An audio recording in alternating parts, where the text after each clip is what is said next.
Yeah, okay. So good morning and good afternoon to the European and also Indian colleagues.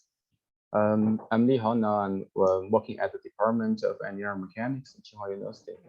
Okay, that's So, okay.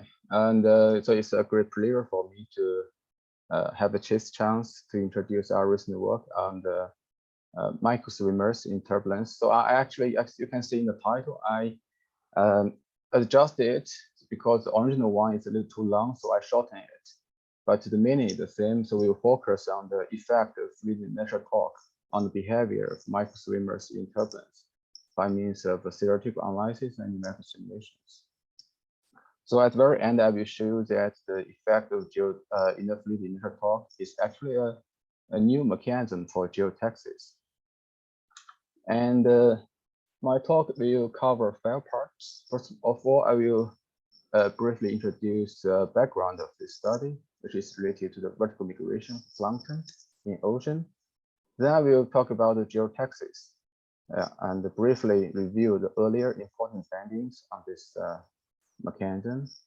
And then I will talk about the effect of fluid inertial torque. I derived the equations and introduce about this effect. So then we'll move on to the turbulent flow. We'll perform a direct numerical simulations and check the swimmers there with the effect of fluid inertial torque. At the very end, I will make a conclusion. So we are actually very interested in plankton. The reason is planktons are actually commonly seen in ocean, lakes, or rivers. And as the base of food web, planktons directly control the productivities of aquatic ecosystem, and they make huge impact on the marine environment, such as like the rise tide. This toxic plankton may kill fish and induce pollutions.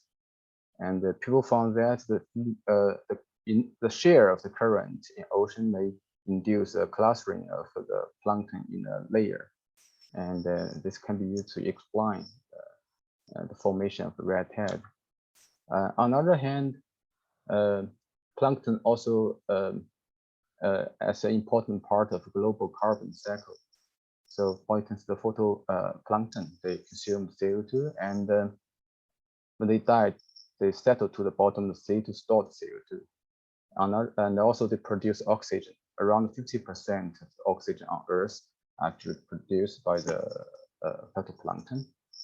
And there are also zooplanktons. So for phytoplankton and zooplankton, they actually feed fishes. So they are very important in the ocean. Therefore, it's quite important to study and understand the behavior of plankton. And in the last century, people observed a very interesting phenomenon for the zooplankton, which is the vertical migration in the ocean. And as you can see on the left-hand side, this figure is an echogram by a zooplankton aquatic profiler. And the vertical axis is the depth of the ocean, and the horizontal axis represents the time. And the color of control of the color represents the concentration level of the zooplankton. The yellow and the red is for higher concentration, and blue indicates lower concentration. It's clear that in the daytime, those zooplankton stay in lower layer of the sea, but in the night, they're moving upward to the top layer of the ocean. And it's periodic.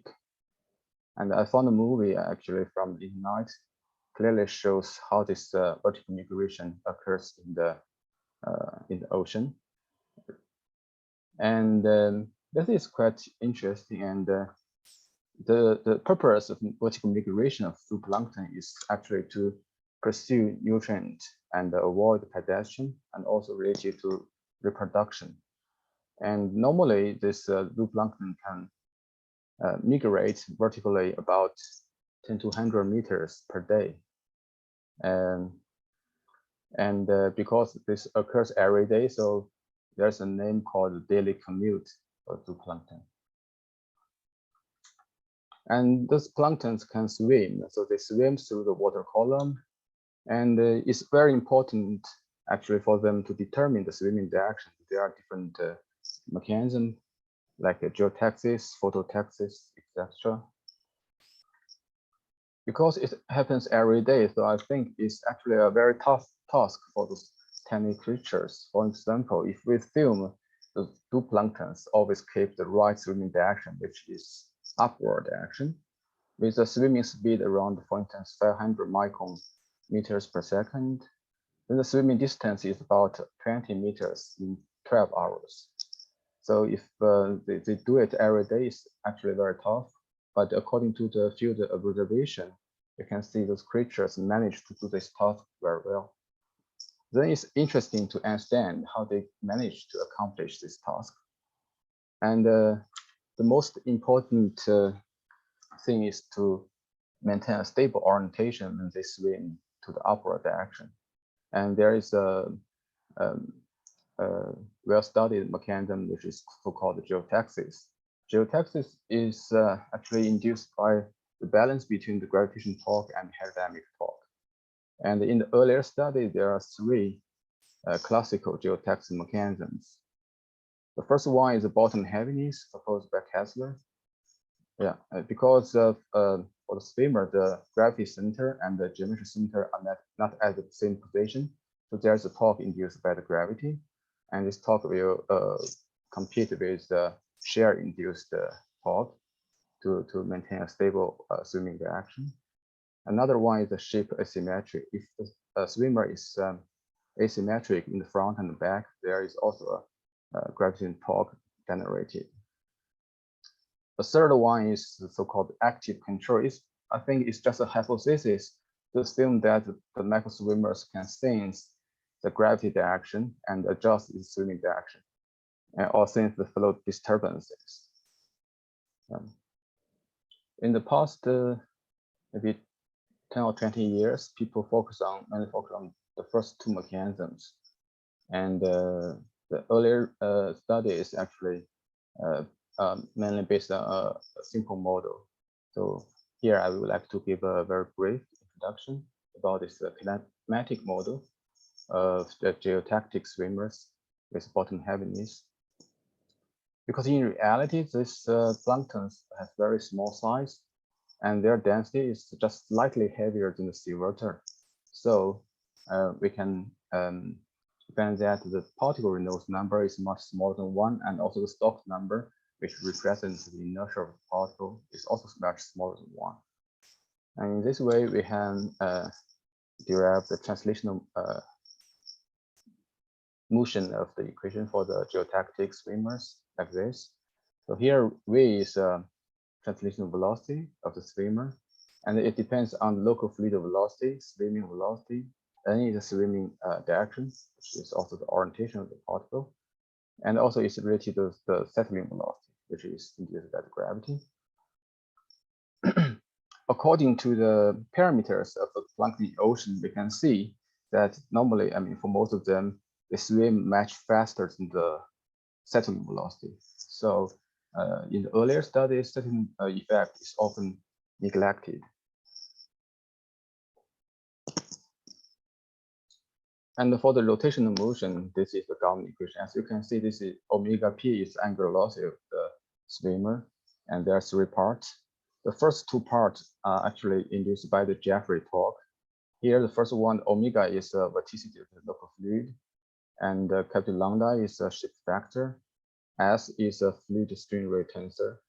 So actually, you can see these first 2 terms are actually related to the velocity gradient. And the third one is induced by the gravitational torque. And the B here is reorientation time scale. And then based on this time scale, we can define a dimensionless parameter, cosine, which is a ratio between this reorientation time scale and also the characteristic fluid time scale.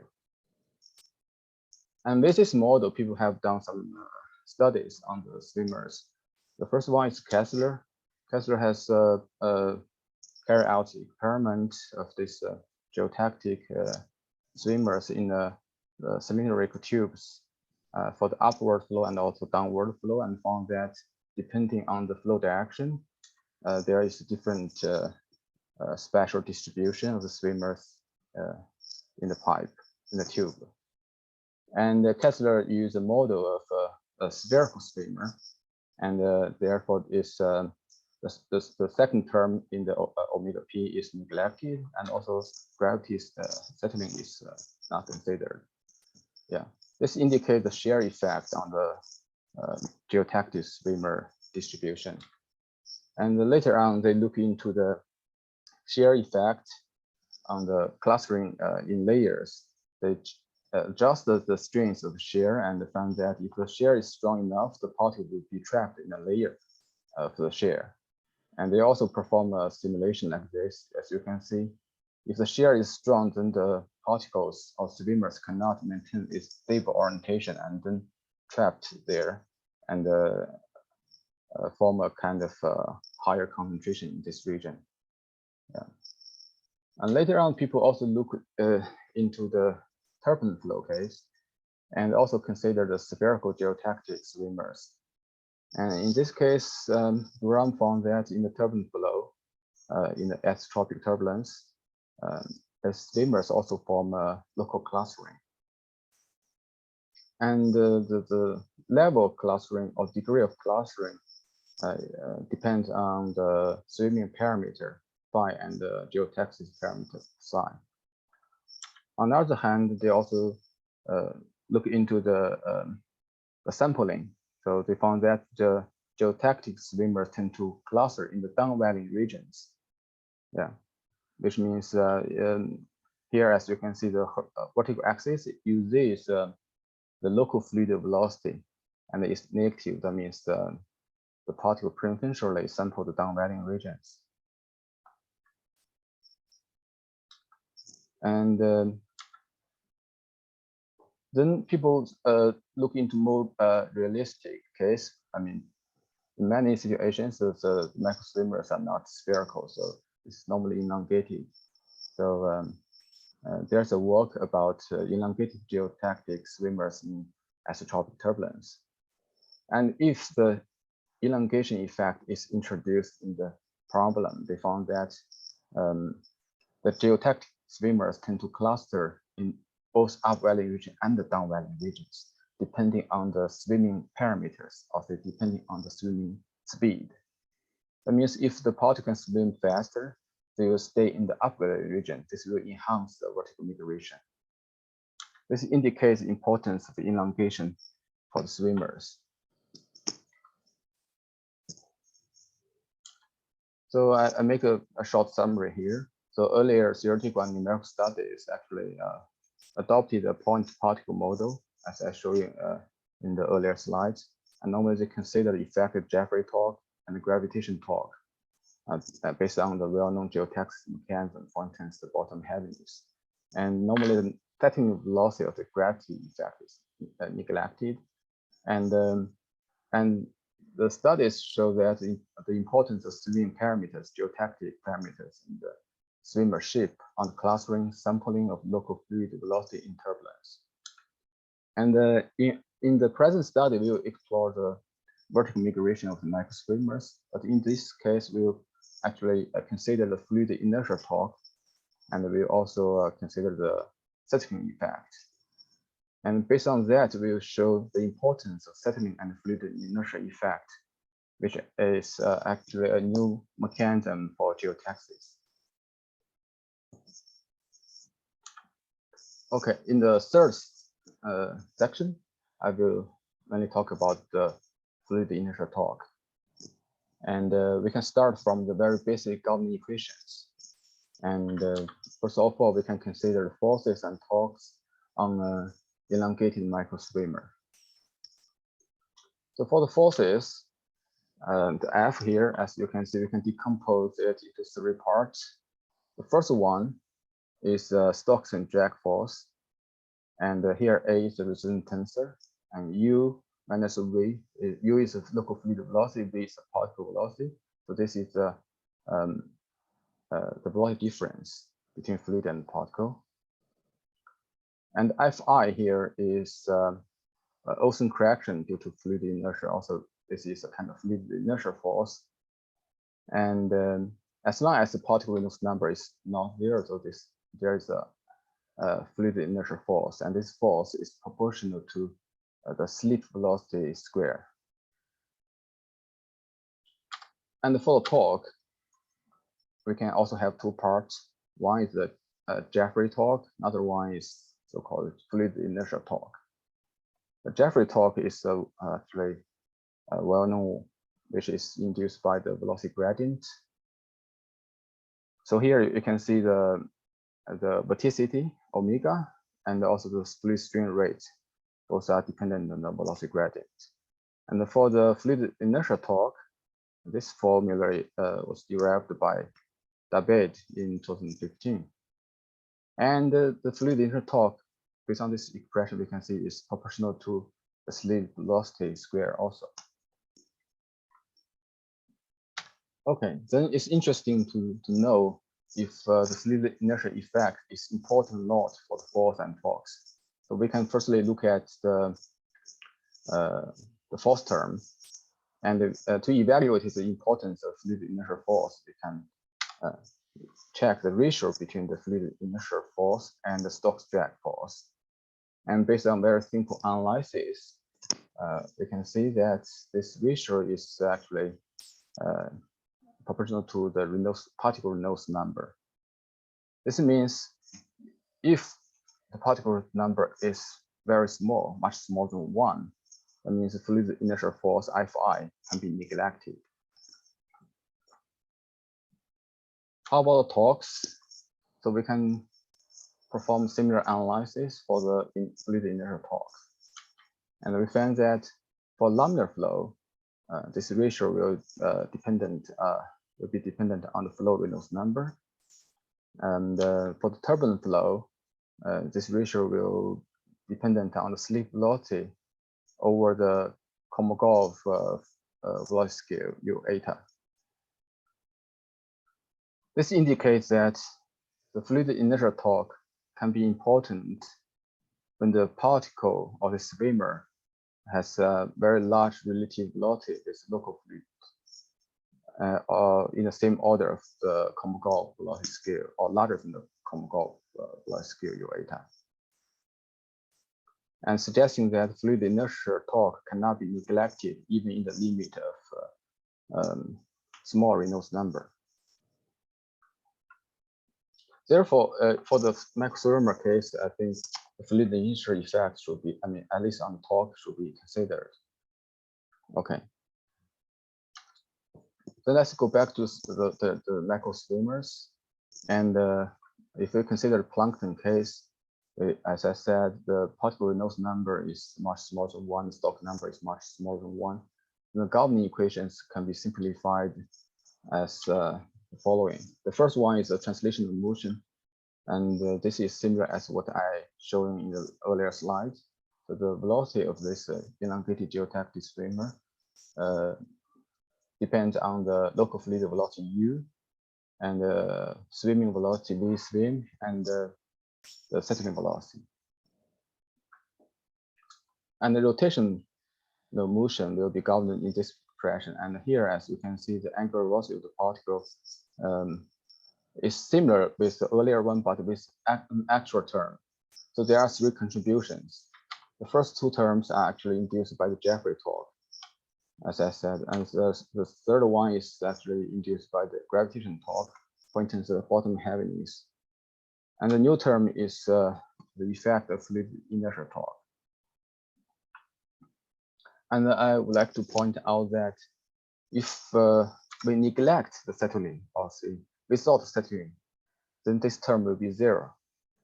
Because if the settling is not considered, the slip velocity or the velocity difference between the particle and the local fluid will be only related to the swimming velocity, which is in the direction of n, the orientation direction. So for this cross product, it will be 0. Therefore, if we neglect settling, there's no fluid inertial torque. This also indicates the importance of the settling effect.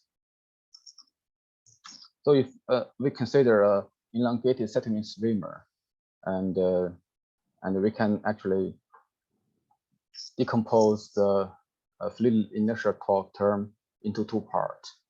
into two parts like this. And the first term is actually, as you can see, related to the V swim and the V1. V swim is the speed of swimming, and V1 is the settling velocity of the swimmer with a horizontal orientation. And V3 is the settling velocity of the swimmer with a vertical orientation. So the first two terms, first term is related to swimming and settling, and the second term is related to the settling only. So we call this first term as swimming settling term, and the second term called settling term. And in the front of the bracket, m is a shift factor. It's a constant if we fix the particle parameters. And for the elongated particles, m is smaller than 0. And to understand the role that fluid inertial torque play on the particle angular velocity, we need to analyze these two terms carefully. So let's consider a very simple case, which is an elongated particle, which is passive. That means the particle is not swimming, and without bottom heaviness is settling in a quiescent fluid. So in this case, swimming velocity is 0, and the settling velocity is non-zero. So we can see that because it's a quiescent fluid, so the first three terms are 0, and the swimming settling term is also 0. And we only have the settling term left. And by looking at this one, we will see that this term will drive the particle a line in the horizontal direction. This indicates the effect of the settling term.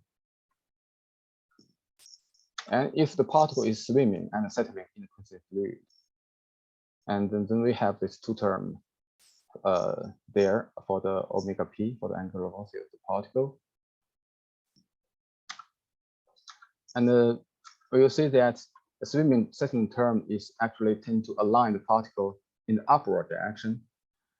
And the settling term is has the effect to align the particle horizontally. So that means these two terms are competing with each other. And the stable orientation of the swimmer will depend on swimming and settling speed. And then we look more carefully about this equation and look at the rotation of the swimmer, which can be described by the time evolution of this alpha angle. This alpha angle is the angle between the particle swimming direction of the orientation n and the vertical upward direction ey. And by analyzing this equation, we can have a three equivalent states depending on the ratio between swimming velocity and settling velocity, which is RV. If RV is larger than 1, which means the swimming velocity is higher, we have upward swimming state. That means alpha is 0. If RV is smaller than 1, we have inclined swimming. This means the settling effect is stronger, and the alpha is a cosine V swim over V3. And the third state is alpha is pi, that means downward swimming. And we perform perturbation analysis around this equivalent state, and we found that this downward swimming is unstable. It's always unstable. So therefore, we have two stable orientations depending on the RV. And then we actually perform some tests to show how this RV influence a stable orientation. The first one on the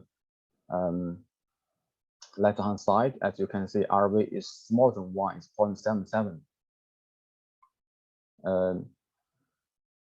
In this case, the circle indicates the direction. The circle here indicates the direction of the swimming. And the swimmer is settling, as you can see, settling downward with a stable orientation with a cosine alpha 0.77. And the swimming settling term here does not overcome the settling term. So the swimmer reaches inclined orientation where the two terms are balanced. However, if the RV is larger than 1, here we test the case with 1.55. And in this case, the swimmer is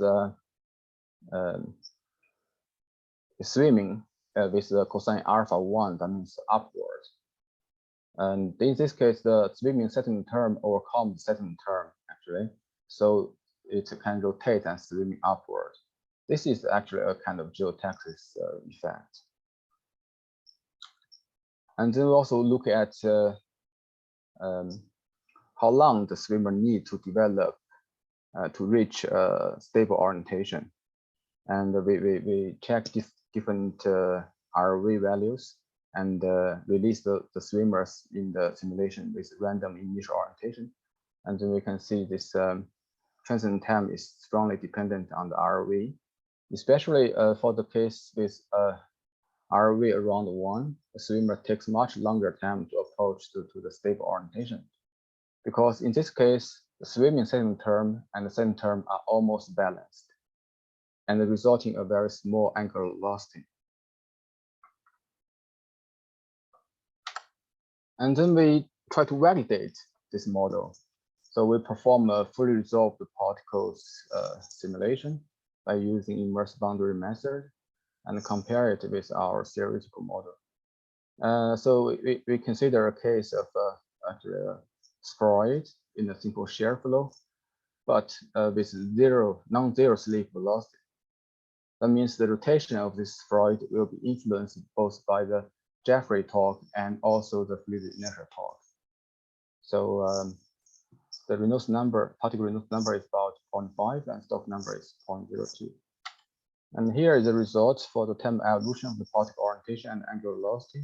The solid lines are the results from the inverse boundary method, and the dashed lines are from our pointed particle model. So we can see with it's considering that the particle Reynolds number is not very small. That means our result actually our model actually give a reasonable agreement compared with the free result case. Indicates the our model is actually reliable to capture the fluid inertial effects. And also we look into a skimmer model. This skimmer is a model for the like a macro swimmer. We have the slip boundary condition on the surface, and there's a swimming velocity. On the other hand, we set the density of the swimmer is higher than the background fluid density, so it's settling. And the particle Reynolds number is about 0.5. So initially, we set the swimmer with a downward swimming direction, and we would like to see if there's a fluid inertial effect to reorient the swimmer to the upward direction. And it's periodic, so the swimmer moving down side and then show up to the upper side. So you can see that the change of the orientation of the swimmer from the downward to upward is actually caused by the fluid inertial effect. This model also qualitatively shows that there is a fluid inertial effect on the orientation of the swimmer. So we believe the fluid inertial torque is a kind of mechanism for geotaxis. And then we compare this effect of fluid inertial torque on the rotation of the swimmer with a classical geotactic torque. So here is the Gaussian equation for the fluid inertial torque, omega p.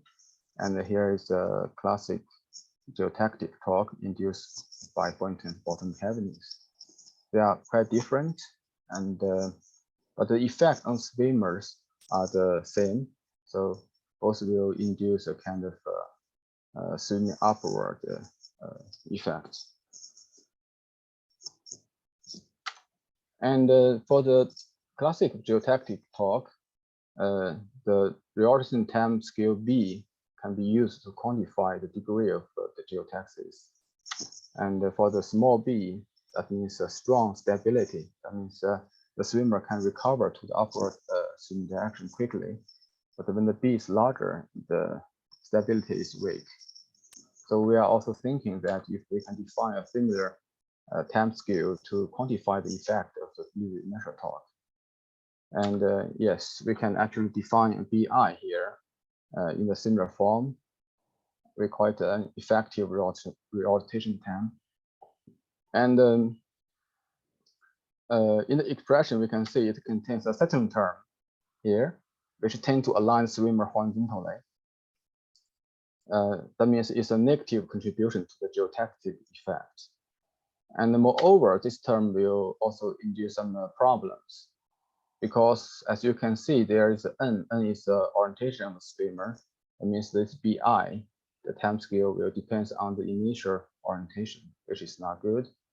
And also, if the v-swim is much smaller than the setting velocity, the bi can be negative. Since it's a time scale, if it's negative, that will not make sense.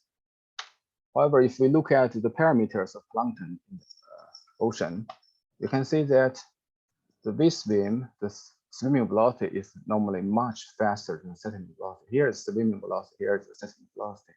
So it's normally one order higher, or than the setting velocity. This means we can actually neglect this term if v-swim is much larger than the setting velocity, this ring. Then the bi will be simplified as a constant here. And similarly, we can define the psi I, which is a ratio between the bi and the Kolmogorov time scale t eta. And also we can define a swimming parameter, phi swim, which is swimming velocity over the Kolmogorov velocity scale, and phi settle as the settling velocity over Kolmogorov velocity. And based on this equation, we can also see that psi I is negatively proportional to the phi swim and the phi settle. Okay, so I make a short summary here. Sorry, Lihao, can I ask a question? Yes. So if you put, I mean, numbers from this table and other tables, stuff like that, so which values more or less are for this new parameter, for this reorientation time? You mean this? Yeah, psi for BI or PSI, as you wish. Yeah, it's in the quite wide range. I have it in my article on archive. I didn't include it here. It's okay. Okay. Yeah, maybe I can show you afterwards. Yeah. Okay. Yeah. Okay. I don't want to interrupt more. Okay, thank you. Okay. Yeah. So based on what we analyzed in the earlier slides, we can see there are some facts about the fluid inertial torque. First of all, we can see the fluid inertial torque depends on ship swimming speed and the settling speed. Secondly, the fluid inertial torque is zero if the swimmer is spherical, and if the swimmer are not settling, that means we neglect the settling effect. And also the fluid inertia does not act as a geotactic mechanism if the swimming velocity is zero, if it's not swimming. Yeah. And also, if we look at the BI, we will see that if the swimmer swim and settle faster, will give smaller BI. That means the geotactic effect will be stronger. Yeah. This indicates that if the particle or swimmer can adjust its swimming speed, it can adjust the degree of geotactic effect. And then now we can move on to the turbulent case. So with this model, we perform direct numerical simulations of homogeneous isotropic turbulence, and we choose parameters for the swimmers based on some data from the literature. So here, as you can see, for the Lagrangian swimmers, the phi swim is from 0 to 10, phi settle is from 0 to 1, and lambda is the aspect ratio of the to represent the elongation of the swimmer is 1 to 8. If lambda is larger, the elongation is higher. And for the fluid phase, we use Taylor-Reynolds number to represent the intensity of turbulence. It's about 60, and mesh is 96 cube. Because we focus on the effect of fluid inertial torque, so here we don't consider the classical geotactic mechanism like bottom heaviness. So as you can see in the equation of angular velocity of the particle, we only have the Jeffrey torque effect and also the fluid inertial torque effect. Okay, and because we made some assumption about V3 over V3 over V stream is very small, therefore we neglect it for the BI. So we first of all check the parameters in our study. So we look at the ratio between V3 and V stream in this contour plot, and we can see this ratio is actually very small. It's normally smaller than 0.3. So we can neglect it and make the BI expressions more simpler. And also we look at the effective rotation time phi I, that is ranging from 1 to 100 in the parameters that we considered in this simulation. So firstly, I would like to show you the instantaneous distribution of the microswimmers in turbulence under the influence of fluid inertia. And here the arrow indicates the swimming direction. And as you can see, most of swimmers are swimming preferentially in the upward direction. And also they are not evenly distributed. There are local clustering, and which is similar to the conventional geotactic swimmers. And based on that, we look into the statistics. The first one is the orientation statistics. So here I would like to show you the effect of the swimming velocity on the swimmer orientation and y. And y is the cosine alpha. Alpha is the angle between the swimming direction and the upward direction. So here we can see if the particle of the swimmer is spherical, there is no geotaxis effect. They don't swim upward. However, if it's elongated and y is approaching to 1, means the swimmers are swimming upward. And also, if you look at the ship effect, because here is lambda from 1 to 8, you see that there's very minor ship effect if the lambda is larger than 2. This indicates this kind of fluid inertial effect is quite strong for the particle, even with very slightly elongation. And we think this can be related to the factor, the ship factor m, which is also more or less constant, and the lambda is larger than 2. And then we check the influence of the psi I on the orientation. The horizontal axis is psi I 2 minus 1, and the vertical axis is the mean orientation. We can see there's actually a very strong correlation between ny and psi I. And especially this kind of relationship is like a linear. And to understand this linear relationship, we perform a simple analysis here.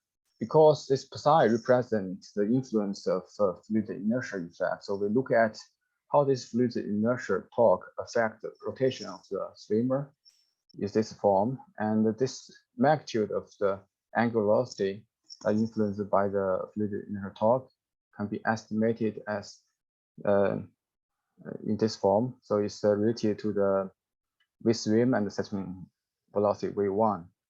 And for the Jeffrey effect on the angular velocity, is actually acting on the macro scale. So it's depending on the velocity gradient at macro scale. So it's related to the Kolmogorov velocity scale over the Kolmogorov length scale. So based on that, we can look at the ratio between these two terms, and it's proportional to negatively proportional to psi I. And this indicates that this linear relationship is actually related to the influence of fluid inertial torque on the angular velocity. The next part is about clustering. So we also analyze the clustering of these swimmers in the turbulence. And we use the Voronoi volume to analyze the degree of clustering. So here are the two examples. One is 2D Voronoi volume, another one is 3D. And in this analysis, we can use the variance of the volume to indicate the clustering level. So if the variance of Voronoi volume is larger, then its clustering degree is higher. And based on that, we look at the 3D Voronoi volume for the swimmers. Now here is the variance of Bernoulli volume for the vertical axis, and for the horizontal axis, it shows the phi swim, which is the swimming parameter. And we consider the swimmers with aspect ratio 1 to 8, and the phi settle is about 0.5 in this case. And based on this plot, we can see, first of all, there is a strong clustering with increasing phi swim. Right? The variance is increasing with increasing phi swim. Secondly, if the swimming speed is higher, I mean, with a high swimming speed, the swimmer with aspect ratio 2, that is slightly elongated swimmer, has have the strongest clustering, with the orange line. And if the swimming speed is medium, the swimmer with lambda 8 have the strongest clustering. So this is kind of non-monotonic influence of the shape effect on the clustering. And we still don't really understand the mechanism yet. We need further analysis about it. And then we plot the contour plot of this clustering. The contour represents the variance of Bernoulli volume, shows the clustering, and the horizontal axis is phi swim, and the vertical axis is phi settle. We can see that the strongest clustering is around phi swim around 10, and phi settle is about 0.3 at this point. And we compare this finding with the earlier observation is classical geotactic swimmers by Durham. And they found that there's a very strong clustering if the phi swim here, phi swim is very large and the psi is about 1. And in our case, we see that if the phi swim is large and the phi I is about 1, we have also very strong clustering. So there is a very clearly a similarity between the two types of swimmers, and I think the mechanism behind this clustering should be also similar, but we need to have some further analysis to understand it. And then we check the potential sampling of local flow regions. And so here, as you can see, this is the vertical velocity, uy, and this is a horizontal axis is a phi swim, streaming parameter. And we found that in our case, the swimmers can sample up valley region or down valley region. Yeah, if the swimming velocity is high, swimmer with large elongation will sample the up valley region. But if the swimming velocity is lower, and some swimmers will sample the down valley region. Whether sample upward valley region or downward valley region, there is a critical phi swim, as I show you on the plot as a red line here. And this critical swimming parameter is actually decreasing with increasing of psi I. And this finding is also compared with the earlier studies by Ognino, and they found that the critical phi swim threshold also decreases with larger psi in their study for the classical geotactic swimmers. And so here we see something similar. That means the fluid inertial torque is acting on the swimmers as earlier in the classical geotactic effect. But the mechanism behind this potential sampling need to be further analyzed. And then I would like to make a summary about this work. So here we actually explored setting elongated swimmers, increasing fluid and turbulent flows by means of numerical simulations and theoretical analysis. And we found that setting swimmers swim upwards and the influence of fluid inertial torque, which we think is a kind of new mechanism for geotaxis. And we found some similarity between the fluid inertial torque and the classic geotactic torque by looking into the effective reorientation time or orientation statistics or clustering. Yeah.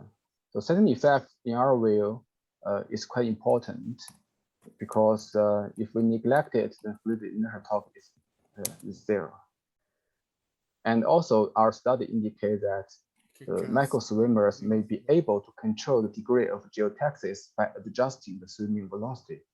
If the swimmers can, have different levels of swimming velocity, they can adjust the degree of geotaxis.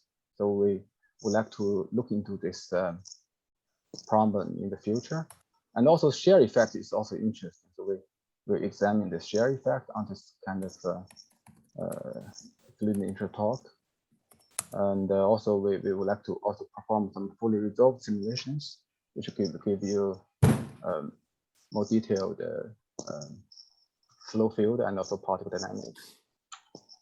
So this is what I have prepared. And at the very end, I would like to acknowledge my co-authors, my student Jingran and Zhiwen at Tsinghua University, and also Eric Clement from France. And also I would like to acknowledge the support from National Natural Science Foundation of China and also Guoqiang Institute in Tsinghua University. And this work has been put in a manuscript on arXiv. So if you are interested, you can take a look at this manuscript. Okay, thank you.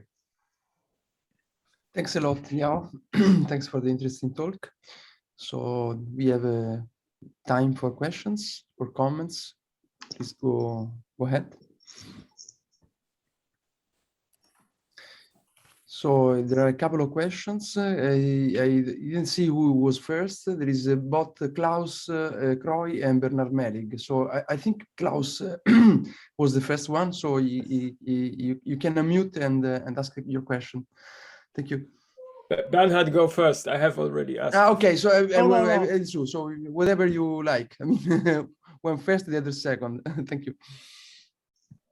Okay, I have only a brief question. Thank you for the nice talk, Lihao. Thank you, Bernard. Maybe Ganesh can chime in if he's around. So I was wondering, isn't it so that the boundary conditions for the disturbance flow they are different from a passive particle because your particle swims? So in principle, it could be that the inertia torque is a little bit different for the swimming particle. Now, I think that symmetry reasons imply that the angular dependence is probably the same, but the prefactor could be different. Now you use it as a model and you can just put the prefactor, and so that's fine. But if one were to make a first principles calculation, I wonder whether the prefactor is different from the passive particle. Yes, I think I understand your question. So that's the reason we actually, Bernard, we test a case of swimmer model by using fully resolved simulation to check if there is the effect of fluid inertial torque to reorient this swimmer into the upward direction. And but we actually didn't compare our result with sorry, I can select this one. Yeah, with this swimmer model with our model. Actually, we just to qualitatively observe this effect, and based on this animation, you can see there is a similar effect. But I agree that maybe there are some prefactor that we should consider in the model. Yeah. And well, you have it as a parameter, so that's okay. But it would be nice to. You cited the paper by Dabade et al. Just redo the calculation to see what comes out. Okay. Yeah. Yeah. Thank you. So Klaus, you can ask your question. Yeah. Thank you very much. Very nice talk. Do you know the animals to which you want to apply the theory, how they look like? Are they those which have an external skeleton, or don't they? We actually I would say we didn't consider a very specific plankton species actually here in this study. But we just assume this particle can swim and settle in the fluid flow. Yes, but those particles that you're interested in, like that really do the gravitaxis, they may have a skeleton or not. This is not really important. Or is there anything known about this from the phenomenology? Or maybe there is another person answering. I don't know. Yeah. Lima, I don't know whether she wants to answer or to ask. So Lima, you can, yeah, Hamut. It was to ask another question. I don't think it's related. I didn't get how you imagined the velocity would be modulated by the particles. Sorry, the velocity. Yes, the swimming velocity. In your conclusion, you In the conclusion. you suggested. Okay. Yeah, because the effect of fluid inertial torque on the particle will depend on the swimming velocity and the settling velocity. So if we consider the microswimmers can adjust its swimming velocity, that means it can adjust its geotaxis. Yeah, my question is, do we have a science or any? Why do you think they could adjust their swimming velocities? I mean, experimentally. No, I mean, this is a possibility. I mean, Okay. if the max swimmers can adjust, I'm not sure. Probably people. No, I'm saying this because it's a question I had, and what I measured for one given system is that indeed when you change the charge, let's say you change the viscosity of the surrounding fluid, the swimming velocity is decreased. So it seems that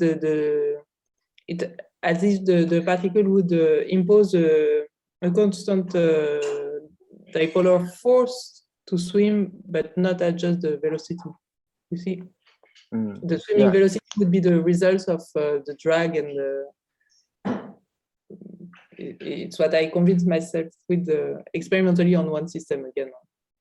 Yeah. This swimmer, So I'm not sure if in the experiment you can observe the swimmers can adjust its swimming velocity or not. But so we just indicate this is a possibility. Yeah. So then they can adjust its orientation somehow, because we find So it's one possible. Thank you very much. Yeah, this was the origin of my question, because I thought maybe they adjust their weight, their relative weight, their specific weight. That would be related maybe to some particles.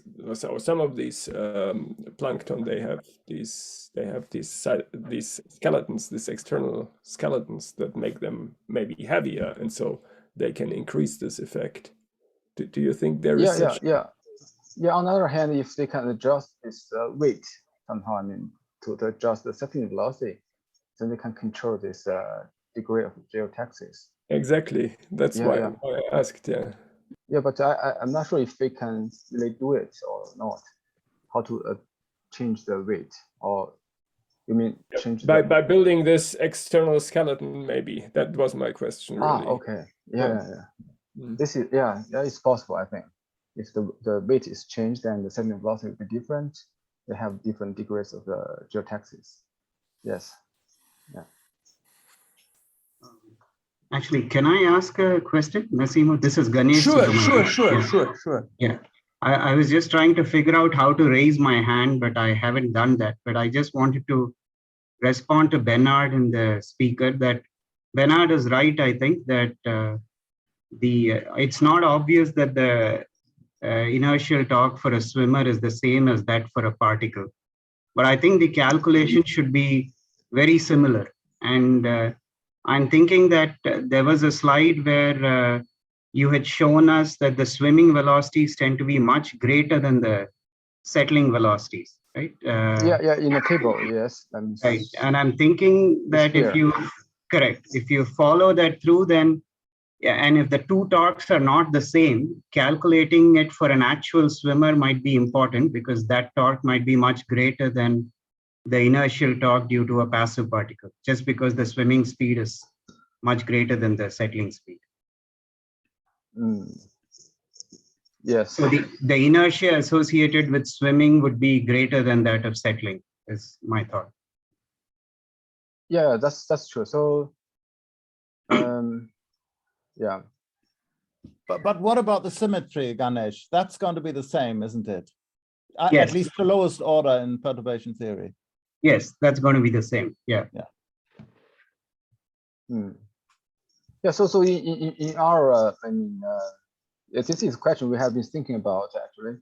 So as I can show you as in a summary, so we actually would like to perform a fully resolved simulation later with this immersed boundary method to check a real swimmer in the coincident flow and to validate this model more carefully. Yeah. So Okay. Thank you. so in this way we can probably check the validation of this model. Yeah. Right. Other questions or comments?